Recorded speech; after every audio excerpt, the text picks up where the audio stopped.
우리 다 함께 익히 잘 아시는 이사야 8장 한 말씀을 읽고 시작하겠습니다.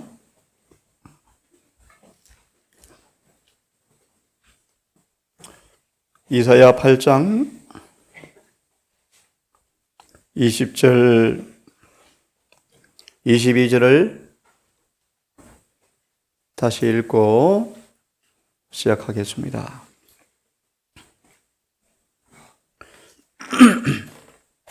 마땅히 율법과 증거의 말씀을 쫓을지니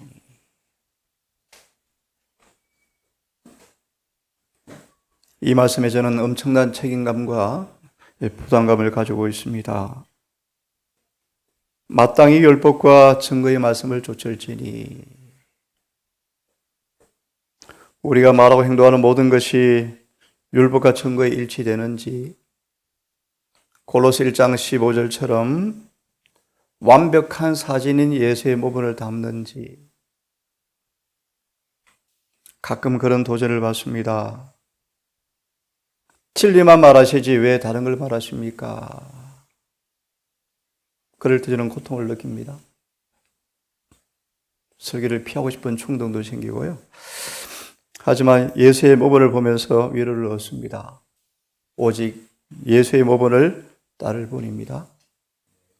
이 시간 그걸 볼 텐데요. 마땅히 율법과 증거의 말씀을 쫓을지니 왜 중세 암흑기 수많은 교역자들은 필사적으로 오리와 싸웠습니까?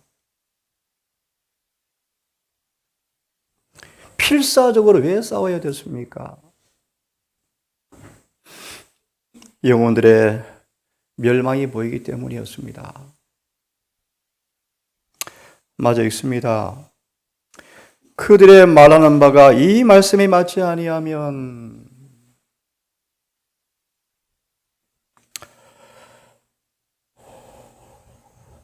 여러분 이 사실 어떻게 여러분을 확인하실래요?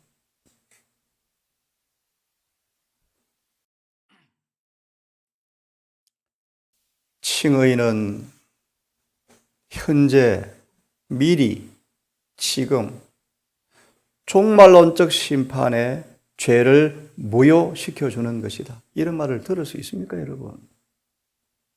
지독한 지옥설인데요. 이설인데요. 그렇게 믿으면 영혼은 멸망입니다. 멸망. 멸망이에요, 멸망.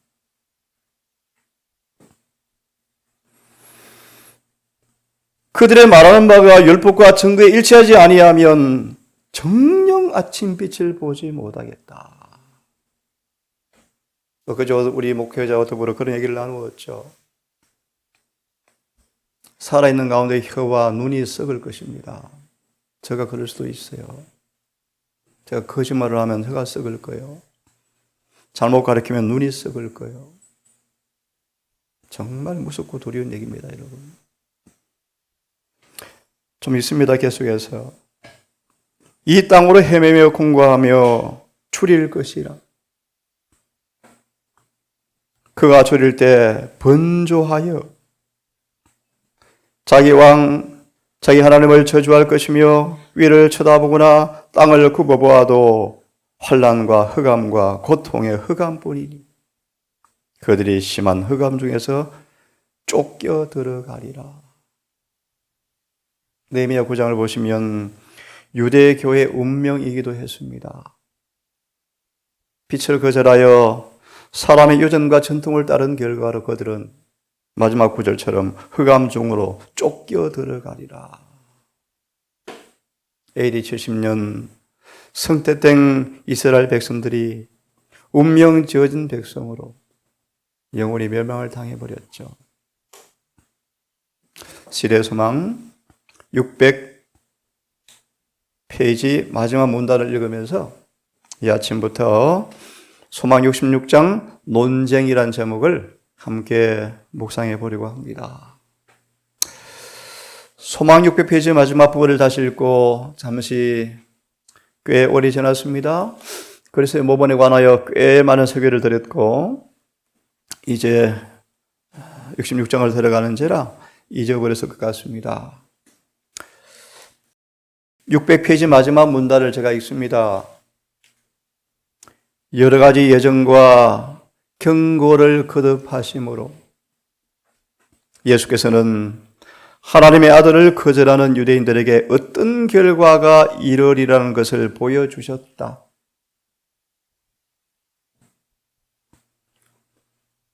그분은 이 말씀들을 통하여 당신을 구주로 받아들이기를 거절하는 각 시대의 모든 사람에게 말씀하고 계신다. 모든 경고는 그들을 위한 것이다. 신성성이 더럽혀진 성전. 여러분 뇌리에 여러 교훈들이 떠올랐으면 좋겠습니다. 성전을 정결하게 하심. 신성성이 더러워진 성전의 운명이 무엇인지 너무너무 잘 아시죠? 우리는 하나님의 성전이라 성전을 더럽히면 하나님도 그를 멸하시리라. 멸하시리라. 신성성이 더럽혀진 성전의 운명들. 불순종의 아들 누굽니까? 간단히 말합시다. 예수를 입술로는 사랑한다 하면서 말씀대로 안 사는 사람들의 운명. 거짓 농부들. 참 의미심장 이런 거짓 농부들. 거만한 건축자들의 모습은 모든 죄인의 경험 중에서도 찾아볼 수 있다. 히브리 6장 보시면 농장 주인이 잠시 맡긴 땅 농부들을 찾아오셔서 별일을 청구하실 때 우리의 마음밭에 가라지 은근키가 있으면 사루어 불사르느니라. 그렇죠? 버리신다. 거짓 농부들, 거만한 건축자들, 죄인들의 운명을 경험해서 볼 수 있는데 마무리 죄인들이 회개하지 아니하면 이 교훈들의 예표한 운명이 그들의 것이 될 것이다. 이런 교훈을 주었습니다. 그런 다음 이제 시작합니다. 누가복음 20장을 좀 더 읽기로 하고요. 논쟁 잘 들어보십시오. 제사장들과 관원들은 그리스도의 날카로운 질책을, 소위 여러분 예수님은 듣기 좋은 말만 했습니까? 날카로운 질책을, 예리한 질책을 잠잠히 듣고 있었다. 예수님은 우리의 너무나 친근한 친구이시기에 죄의 악에 대하여 관대할 수가 없었다. 그분은 타협함으로 절대로 화평을 산 적이 없으시다. 죄인들의 구주이시고 친구이시지만 그들을 멸망케 하는 오류와 죄악을 볼 때는 잠잠한 적이 한 번도 없답니다. 눈물로 호소하셨죠. 소망 355페이지 말씀. 다시 읽습니다. 그리스도의 날카로운 질책을 잠잠히 듣고 있었다. 그들은 그분의 책망을 논박할 수가 없었다. 그분이 책망하셨습니까? 듣기 좋은 말만 했습니까? 왜 루터가 세 권의 책을 썼습니까? 하나는 교리책을 썼죠. 하나는 오리를 폭로하죠. 한 책은 특정 오리를 가리키는 개인의 이름을 거론하면서 질책하는 책을 썼죠. 루터가요. 왜 베르캥이 책을 써서 왜 사람 오리를 폭로합니까? 대부분 사람들이 이렇더라고요. 로마서를 가르치면 좋아해요. 좋아는 하는데 대부분 사람들은 또 가서 일반 설교를 들으면 또 그리로 넘어가요. 그런데 꼭 집어서 왜 이것이 오류인지 왜 진리인지 가르치면 그때 이해해요. 대부분 그래요. 대부분. 그래서 이제 읽어드릴 거예요. 예수님은 바리새인과 서기관들의 오류를 폭로하셨어요. 왜 드러내셨습니까? 대부분 사람이 무지예요, 무지. 들으면 이런가 저런가. 들을 때는 좋은데 또 몰라요. 한번 보겠습니다. 그들은 그분을 함정에 빠뜨리려고 한층 더 단호하게 결심하였다. 여러분, 바리새인들. 잠깐 설명 하나 해드릴까요? 바리새인들이 언제 생긴 줄 아십니까? 바리새인들이. 우리 바리새인들은 하시딤의 후예였습니다. 하시딤 처음 들었죠? 경건한 사람들 뜻입니다. 기원전 2세기에 주님 초림 전 셋째 다니엘서에 있는 셋째 짐승의 지배를 받고 있어서 유대교회가요. 바벨론, 메드페르사, 헬라의 지배를 받고 있었어요. 헬라의 지배. 그 초림 때 로마의 지배를 받고 있었죠. 헬라의 지배를 받을 때 이 헬라 그 왕이 지독하게 유대인들을 모세의 오경도로 살지 못하도록 엄청나게 핍박을 했대요. 그리고 유대교의 문화를 완전히 말살시키려고 그렇게 정책적으로 모세 율법을 지키지 못하게 그렇게 애를 썼을 때 이때 하시딤의 후예라는 사람들이 정말 성경대로 살아보려고 애를 쓰는 무리가 생긴 게 바리새인들이었어요. 그때 생긴 사람들이 바리새인들이 에세네파 두 파가 생겼답니다. 지금 바리새인들이 관원들이 주로 제사장들은 사두개인들이었습니다. 사두개인들. 부유층이었고 제사장의 지배 권력이었죠. 바리새인들은 중산층이었고 종교적으로 대중의 지지를 받는 사람들이 바리새인들이었습니다. 여하튼요, 이들이 예수님께서 날카롭게 질책하셨어요. 왜요? 거짓 농부들이거든요. 거짓 농부들. 성전을 더럽히는 장물인들이거든요. 그만한 건축가들이거든요. 그들은 그분의 책망을 논박할 수가 없었다. 그런데 보실래요? 참 슬프니 그런데 보실래요? 그러나 그들은 그분을 함정에 빠뜨리려고 더욱더 한층 단호하게 결심하였다. 여러분, 이렇게 하고 싶어서 이들이 할까요? 오늘 질문이 하나 카톡에 왔습니다. 원장님, 많은 사람들이 사단이 시험할 때 항상 사단은 주님께 허락 얻고 합니까? 그렇지 않습니다. 이 사람들은 지금 마귀의 조정을 완전히 당하는 노예들이에요, 노예들. 사단이 마음껏 주무르고 있으므로 하나님 허락한 것이 아니에요, 여러분. 그들이 빛을 거절하는 결과로, 성령의 음성을 거절하는 결과로 사단의 노예가 되어서 사탄이 마음대로 가지고 노는 사람들이에요. 주님이 허락한 게 아니에요, 여러분. 이미 사탄의 종이에요. 주님과 끝나버렸어요. 내버려 두라. 완전히 사단이 조종하고 있죠. 조종하고 있죠. 책망 받고 질책을 당하고 잘못을 깨달았으면 시인하면 될 텐데, 그러나 그분을 함정에 빠뜨리려고 한층 더 단호하게 결심하였다. 상상이 안 가죠, 여러분. 상상이 안 가죠. 어떻게 이렇게 고집이 있을까요? 그들이 하고 싶어서 그럴까요? 아니에요. 사단의 완전히 종이 되어버린 거예요. 여러분, 주어진 작은 맺을 점점 등한히 하면 결국은 아무도 장담 못해요, 여러분. 무시한 일이 벌어질 거예요. 사울처럼. 이 말씀을 이 아침 잠시 좀 생각을 좀 해보고 싶은데 조금 더 읽고 하겠습니다.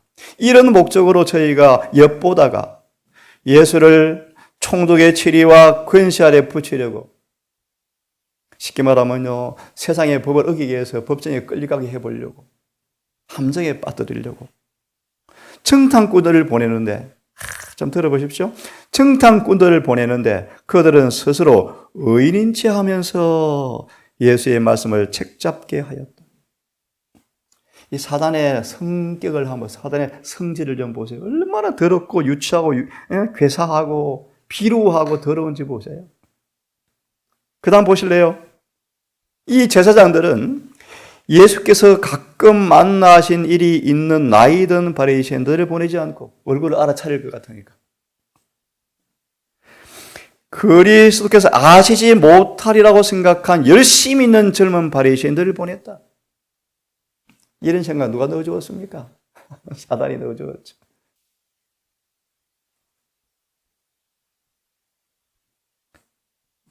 그리스도의 말씀을 듣고 그분을 신문할 때 그분에 대하여 적대적인 증언을 하려고 하는 어떤 헤롯 당원들과 이들이 함께 동행하였다.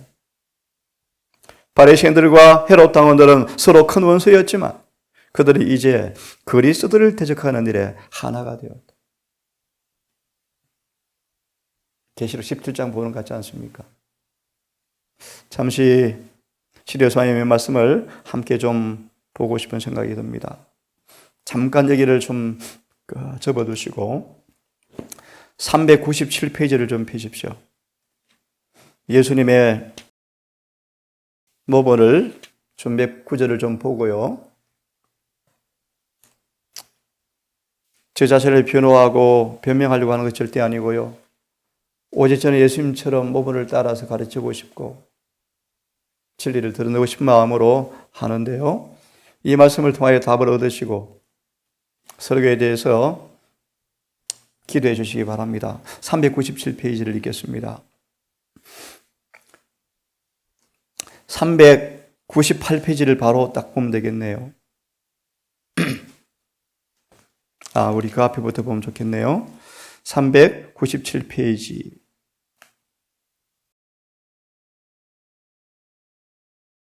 됐습니까? 예. 398페이지를 바로 펴십시오. 페이지 표기 바로 옆에 제자들은 이 종교 지도자들이 그들의 거짓 가르침이 폭로되자 청탕꾼들이 예수에 대해서 분노하는 것을 제자들이 알아차렸다. 제자들은 분노한 표정을 보았고 불만과 복수하겠다고 소곤거리는 말을 들었다. 제자들은 그리스도께서 사람의 마음을 펼쳐진 책을 보듯이 읽으신다는 증거를 얼마나 자주 보여주시는지를 잊어버리고 그분께 당신의 말씀의 영향에 대해 말했다. 그들은 예수께 성난 관원들을 좀 달래주시지 왜 자극하십니까? 왜 그들의 가르침을 폭로하시면서 왜 위험을 자초하십니까? 라고 바라면서 그분께 말하였다. 바리새인들이 말씀을 듣고 걸림이 된 줄 아시나이까? 라고 주님께 물었다. 그분께서는 심은 것마다 내 천부께서 심어지지 않는 것은 뽑힐 것이라고 대답하셨다. 랍비들이 그 틀을 존중히 여기는 관습과 유전은 세상에 속한 것이지 하늘에서 온 것이 아니었다.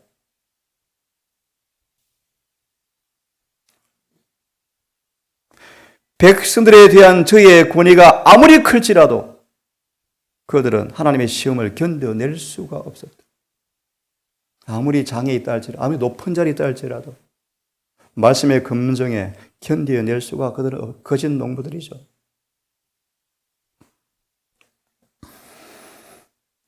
하나님의 계명을 대체한 어떠한 창간도 하나님께서 모든 행위와 모든 은밀한 일을 선악간에 심판하실 때 무가치한 것이 드러나게 될 것이다.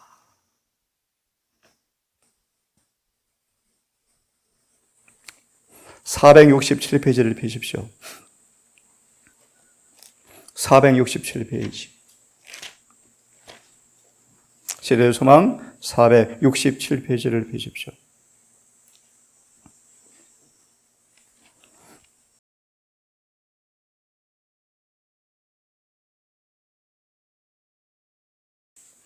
(467페이지를) 펴시면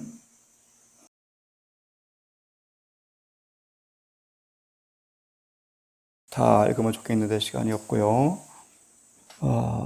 여기를 읽겠습니다. 마지막 문단을 마지막 문단.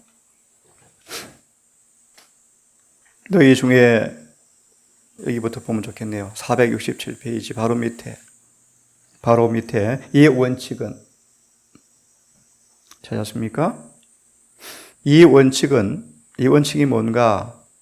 아브라함의 자손이라는 자긍심. 이 원칙은 오랫동안 그리스도 교계를 소란스럽게 해온 사도적 개성에 관한 문제에 있어서도 똑같이 중요하다. 누가 그분의 종인가? 사도적 개성, 누가 사도인지. 아브라함의 자손됨은 이름이나 혈통으로서가 아니라 성품의 같음으로만 판명된다. 그러므로 사도적 개성은 그냥 빗대서 말합니다. 로마 교황은 베드로의 후계자라고 자처하는데 새빨간 거짓말 마귀 얘기죠. 마귀 종이죠, 마귀 종. 그렇게 말합시다. 그 사도적 개성은 교권의 전달에 의존되는 것이 아니라 영적 관계에 달려있다. 이해되시겠죠? 사도들의 정신으로 움직이는 사람들, 사도들처럼 가르치고 진리의 교훈과 신조, 그렇게 가르치는 사람들, 이것이 사도적을 개성한 참된 증거이다. 아멘 되나요? 이것이 사람들을 복음의 첫 교사들의 개성자가 되게 하는 것이었다. 그래서 늦은 비가 되면요 그렇게 외친답니다. 우리를 두고 저들을 써 저들은 광신이라고 공격한답니다. 467페이지의 뒷부분을 좀 봅니다. 찾았습니까? 468페이지 바로 밑에 문단 468 바로 밑에 문단 그리스도에게서 아무런 죄도 찾을 수가 없었지만 유대인들은 그분을 받아들이려고 하지 않았다. 왜 그렇습니까? 하나님과 아무런 관계가 없다는 증거물이었다. 여러분 상상하기 싫은 생각이지만 마지막 남은 교회 안에 선지자가 무시를 당하고 있는 거 보입니까 여러분? 상상 갑니까 여러분? 저는 상상을 할 수가 없어요. 누가요? 위에 있는 분들이 정면 충돌이요? 말은 잘해요. 비석 만들고 잔디 뽑고 기념 예배 드려요. 그런데 말씀대로는 안 살아요.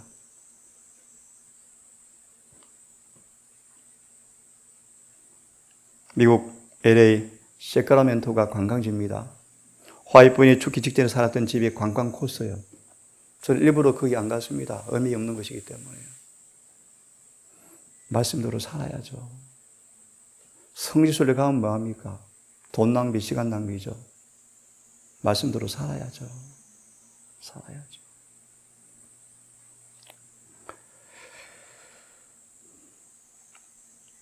왜 그들이 이 말씀을 주님께 잘못을 찾을 수 없지만 왜 안 받습니까? 보실래요? 하나님과 아무런 관계가 그들이 없다, 있다, 없다. 없다. 그 다음 보세요. 유대인들은 하나님의 아들의 기별 가운데서 그분의 음성을 인식하지 않았다. 그들은 스스로 그리스도에 대하여 판결을 내렸다고 생각하였으나 그분을 거절함으로써 그들 자신에게 판단을 내리고 있었다. 하나님께 속한 자는 하나님의 말씀을 듣나니 저희가 듣지 아니하면 하나님께 속하지 아니하였습니다. 라고 예수께서 말씀하셨다. 540페이지. 540페이지.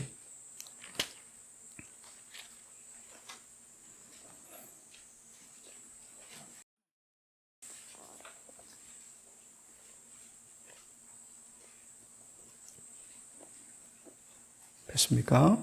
예, 540페이지를 좀 보겠습니다. 참, 이 말씀도 참 기가 막힌 말씀인데요.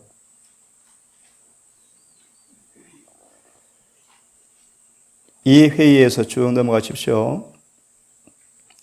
이왕 폈으니까 그 위에 읽으면 좋겠네요. 이 가장 귀중한 진리는 찾았습니까? 자, 읽어보겠습니다.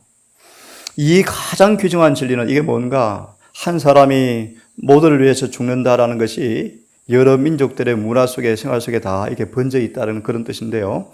이 가장 귀중한 진리는 가야바의 입술에서 거짓말로 변해졌다. 그가 옹호한 정책은 이교에서 빌려온 정책에 근거하고 있었다.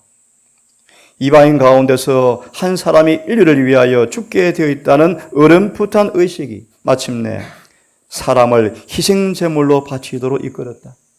설명하지 않겠습니다.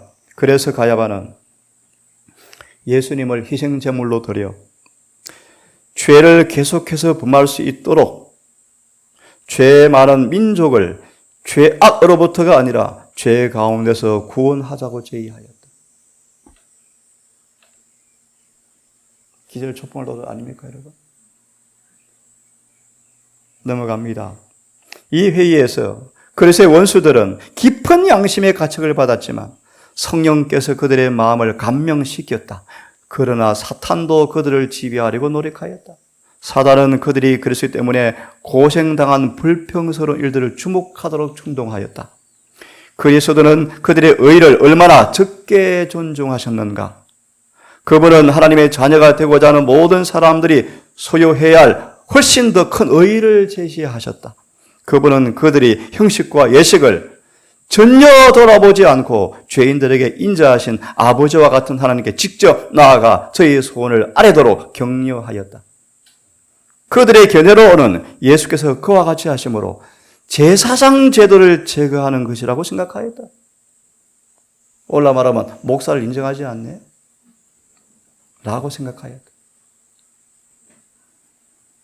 예수께서는 랍비 학교의 학문을 인정하지 않으셨다. 그 다음 보실래요?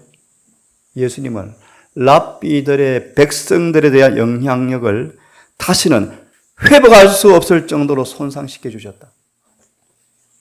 왜 이렇게 했을까요? 이렇게. 그 다음 나옵니다. 여기는 안 나 다른 말씀에 제사장들의 맹신과 맹목적 순종 때문에 그 고리를 끊지 않고서는 오리를 그들이 드러낼 수가 없는 거예요. 그래서 랍비들의 가마력을 더 이상 회복할 수 없을 정도로 손상시키셨다. 하나님의 율법은 헛되게 하였다고 선언함으로써 그들의 금원과 유전의 효과를 해버리셨다. 말살시켜버리셨다. 사단은 이제 이 모든 것을 그들의 마음속에 상기시키고 예수를 죽이자라고 그들에게 말했다. 한 말씀만 보고 소망은 마무리합시다. 611페이지. 이 말씀만 읽고 611페이지.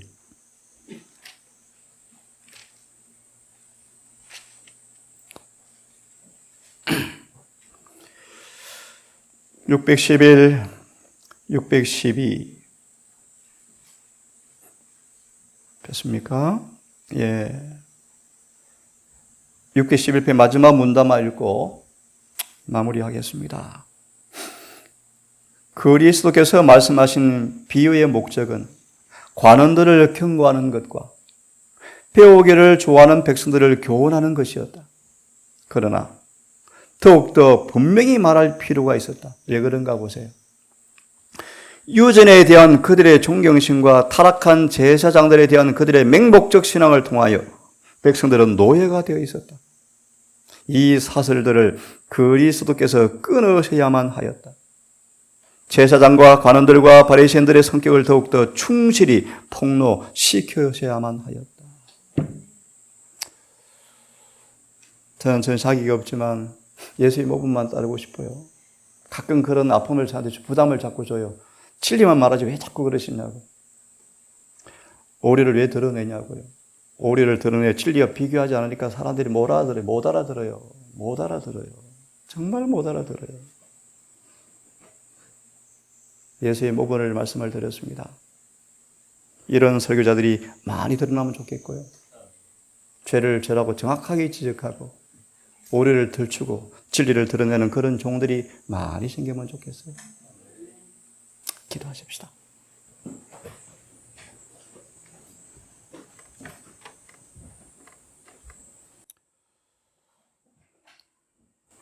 아버지, 우리 유일한 모범이신 주님을 닮고 싶습니다. 고로새 1장 15절에 완벽한 사진 주님을 모방하고 배우고 싶습니다. 사랑이라는 인간의 감상에 사로잡힌 거짓된 동정으로 실수를 반복하지 않기를 원합니다. 주님의 생일 연구하고 주님께서는 어떻게 하시는지를 배우고 오직 그 길만을 따라가고 싶습니다. 왜 이사야가 톱으로 켜 죽임을 당하고 왜 예레미야가 그렇게 심한 핍박을 받는지, 침례 요한이 왜 목이 잘려 죽는지, 왜 충시 암흑기 수많은 순교자들이 피를 흘렸는지 이유를 우리가 알기 원합니다. 이 마지막 때 어제 보았습니다. 사단은 마지막 교회 안에 다량의 오리를 가지고 들어와서 영혼들을 파멸시킨다고 말씀되어 있습니다. 하나님, 종들을 깨우사 파수꾼 되게 해 주시옵소서. 울타리를 단단히 방비하여 오리가 들어오지 못하도록 그들의 영적인 파수꾼의 직분을 감당케 하시고, 백성들은 하나님 진리가 무엇인지 알기 위해서 말씀을 연구하며 주어진 빛으로 살게 하셔서 점점 짙어져가는 대정투의 마지막 자락에 갈 때, 사단의 미혹은 점점 증가될 때 성경대로 사는 한 지혜로운 백성이 만들어지게 해 주시옵소서. 이 동산이 한 뜻으로 한 진리로 하나가 되게 해 주시옵소서. 한 목소리, 한 견해, 한 사상으로 하나가 되게 하셔서 이 어두운 세상 바래지 않는 밝은 빛을 발산하고 조금도 맛을 잃어버리지 않은 소금의 모습으로 우리 입술과 삶의 가마의 모습으로 진리를 보존하게 해 주시옵소서. 오늘 한 날도 잊지 말고 평안하지만 치열한 대쟁투의 전쟁 마당에 서 있다는 사실을 잊지 말고 오늘도 진리대로 순종하는 우리 모두가 되게 해 주시기를 예수님의 이름으로 기도드리옵나이다.